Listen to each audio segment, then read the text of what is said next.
You know that feeling when you check your bank account and see your money sitting there, safe and sound?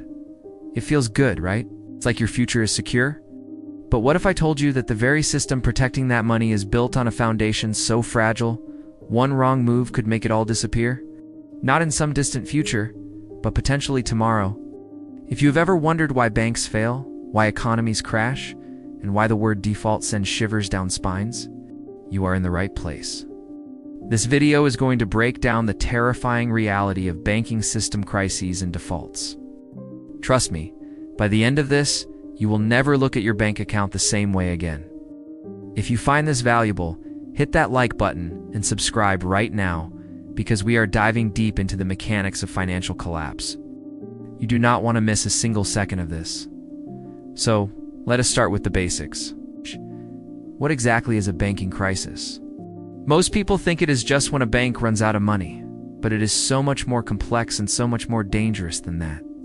A banking crisis occurs when a significant number of banks in a system face insolvency or illiquidity at the same time. It's like a domino effect. One bank falls, then another, and before you know it, the entire system is on the brink of collapse. But here's the kicker. Banks do not actually have your money. I know that sounds insane, but it is true. When you deposit $100 into your account, the bank does not keep that $100 in a vault waiting for you. They lend it out. They lend it to someone buying a house, to a business expanding its operations, to consumers buying cars they cannot afford. This is called fractional reserve banking. Banks are legally allowed to lend out a multiple of the deposits they hold. So, your $100 might become $500 in loans floating around the economy. It is magic, but it is also a ticking time bomb. Now, this system works beautifully when everyone plays by the rules and when confidence remains high. But confidence is a funny thing. It is invisible, it is emotional, and it can evaporate in an instant. Imagine you hear a rumor that your bank is in trouble. You do not know if it is true, but you start to worry. You go to the bank to withdraw your savings, just to be safe. Now, if 10 people do this, no problem. If 100 people do this, the bank starts to feel the pressure. But if thousands of people show up demanding their money at the same time, the bank collapses. Not because they are corrupt, not because they stole your money, but because they literally do not have it. Your money is tied up in 30-year mortgages and business loans that will not be paid back for decades. This is called a bank run, and it is the most visceral, terrifying manifestation of a banking crisis. We have seen it throughout history, from the Great Depression to the 2008 financial meltdown, and we will see it again. Speaking of 2008, let us talk about that for a moment, because it perfectly illustrates how modern banking crises unfold. It started with something called subprime mortgages. Banks were lending money to people with terrible credit scores, no jobs, and no verification of income. Why would they do something so reckless? Because they could package these toxic loans into fancy financial instruments called mortgage-backed securities, sell them to other banks and investors, and make a fortune in fees. It was a game of hot potato. Everyone knew the potato was burning hot, but nobody wanted to be the one holding it when the music stopped. When homeowners inevitably started defaulting on loans they never should have gotten in the first place, the entire house of cards came crashing down. Lehman Brothers, a 150-year-old investment bank, vanished overnight. Bear Stearns collapsed. The global financial system seized up, credit markets froze. Businesses could not make payroll. It was chaos. But here's what most people do not understand about that crisis. It was not just about bad mortgages. It was about leverage. Banks were borrowing $30, $40, sometimes $50 for every $1 of their own money. When asset values fell by just 2 or 3%, they were wiped out.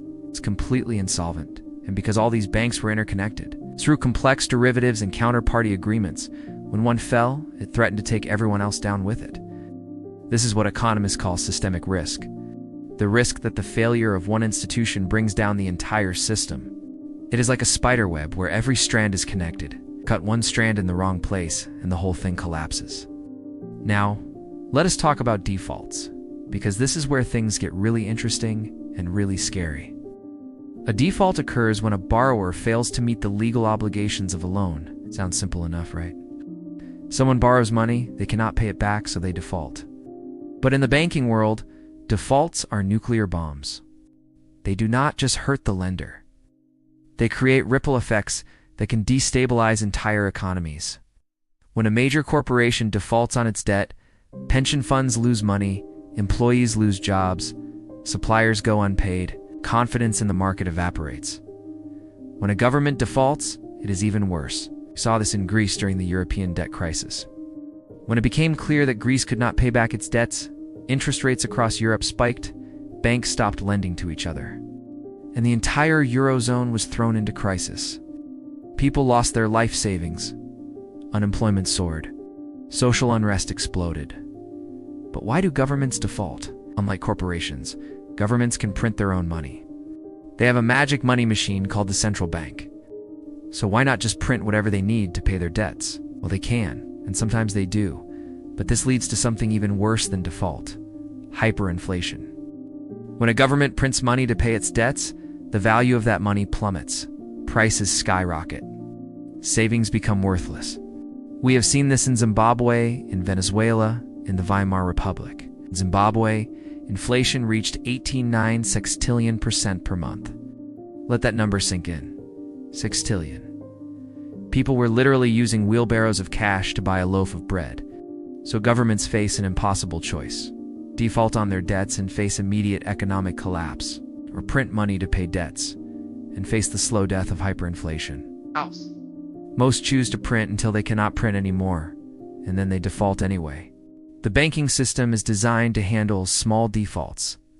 They have loan loss reserves, they diversify their portfolios, they hedge their risks.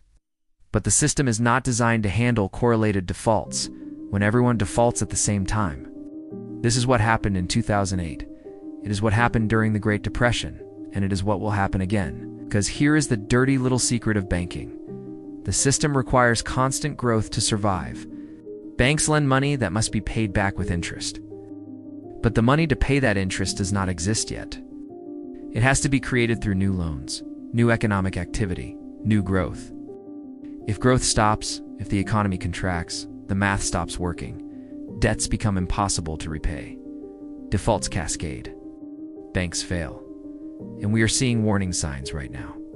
Global debt has reached $315 trillion. That is more than 3 times the size of the entire global economy. Interest rates are rising after years of being kept artificially low. Commercial real estate is collapsing. Regional banks in the United States are failing at an alarming rate. We saw Silicon Valley Bank collapse in a single day in 2023. Signature Bank followed ours later.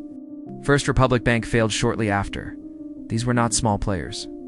These were major institutions with billions in assets, and they disappeared overnight because of a good old-fashioned bank run, accelerated by social media and instant digital withdrawals. In the age of smartphones, a bank run does not take weeks or days. It takes hours. So what happens when the next big crisis hits? Because it will. History tells us that financial crises are inevitable. They happen roughly once per decade, and we are due for a big one. The first thing that happens is credit freezes. Banks stop lending to each other because nobody knows who is solvent and who is not. This trickles down to businesses, who cannot get loans to buy inventory or make payroll. Unemployment spikes. Consumer spending crashes. Asset prices plummet. Stocks fall, real estate collapses, cryptocurrencies might evaporate. People rush to withdraw their money from banks, causing more failures. Governments step in with bailouts, using taxpayer money to save the same banks that caused the crisis, which creates moral hazard and public outrage. Central banks slash interest rates and print trillions of dollars, which eventually leads to inflation or currency devaluation. But here's what you really need to understand. In a severe banking crisis, the rules change.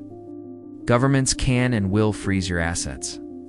They can implement capital controls preventing you from moving money out of the country. They can bail in your deposits, meaning they take your money to save the bank, just like what happened in Cyprus in 2013. People with accounts over 100,000 euros woke up to find that half their money had been confiscated to keep the banks open.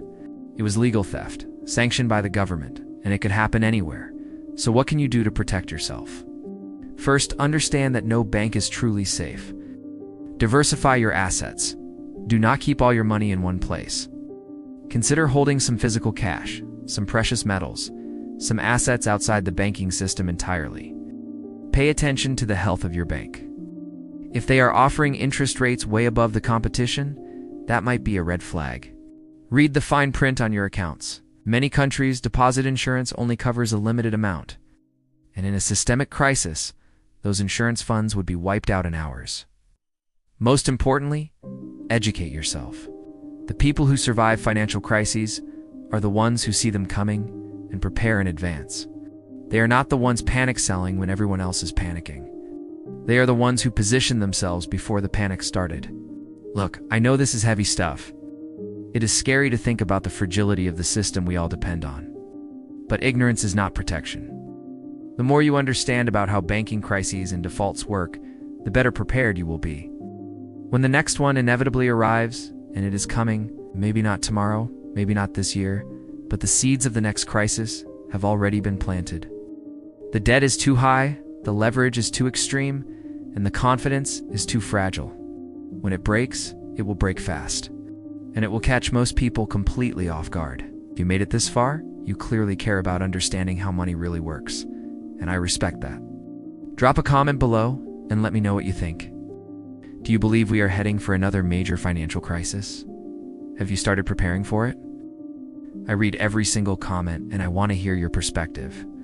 And if you found this video eye-opening, please share it with someone who needs to hear this message. The more people understand these risks, the better prepared we all are. Hit that like button if this added value to your day. And make sure you are subscribed with notifications on, because we are going to keep breaking down the systems that shape your financial future. You do not want to miss what is coming next. Stay informed, stay prepared, and I will see you in the next one.